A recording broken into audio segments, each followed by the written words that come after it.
Katibu, hongereni kwa ushindi. Hakika ilikuwa ni finali yenye mvuto kutetea ubingwa wenu. Kwanza ilikuwa ni finali namna gani na furaha kubwa kiasi gani? Asante sana. Kwa majina naitwa Kamna Shomari, ni katibu wa timu ya Mamlaka ya Mapato Tanzania.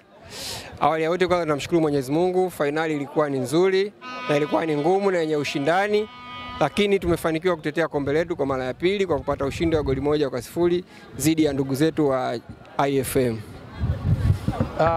Mmetetea ubingwa wenu. Mliona test ile ya finali kwa namna licha kuwa na mvua kubwa ilionyesha? Test ilikuwepo kwa maana ya ndani ya pichi watu wameona wachezaji wana ubora, wana discipline, fitness ya hali ya juu, na wachezaji ambao wanaonekana kabisa wamepewa mafunzo na wameyapokea. Kwa ukweli watu wameenjoy. Finali ilikuwa ni finali kweli, lakini mwisho wa siku timu bora imeshinda na kufanikiwa kuwa mabingwa. Ubingwa unaongeza chachu kuelekea Mei Mosi? Kabisa. Sisi kama mamlaka tunajiandaa kwa ajili ya kushiriki mashindano ya Mei Mosi ambayo yanaanza tarehe 16 mwezi Aprili.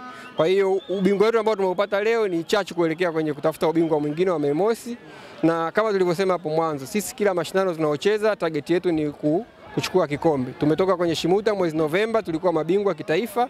Tumekuja mashindano ya DSSL kwa mkoa wa Dar es Salaam, tumechukua kombe tena. Zeni tunajipanga kwa ajili ya kwenda kuchukua kikombe cha Mei Mosi pale mkoani Singida. Mmekuwa na bahati mbaya kwenye Mei Mosi. Ni kweli so far hatujafanikiwa kuchukua kombe la Mei Mosi, lakini kama umeangalia timu yetu always tumekuwa tukiendelea kuiboresha.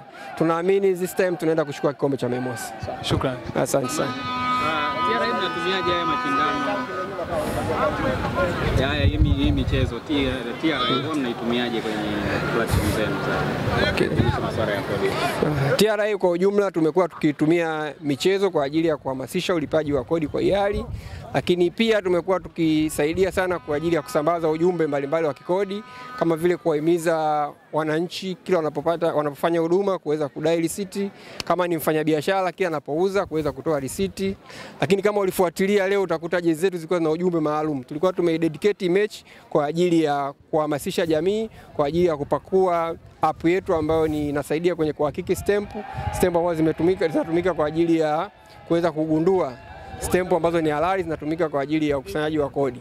Kwa hiyo ukiona ule ujumbe wa pakua hakiki stamp ni maalum kwa ajili ya zoezi letu la kuhamasisha ulipaji wa kodi kwa hiari.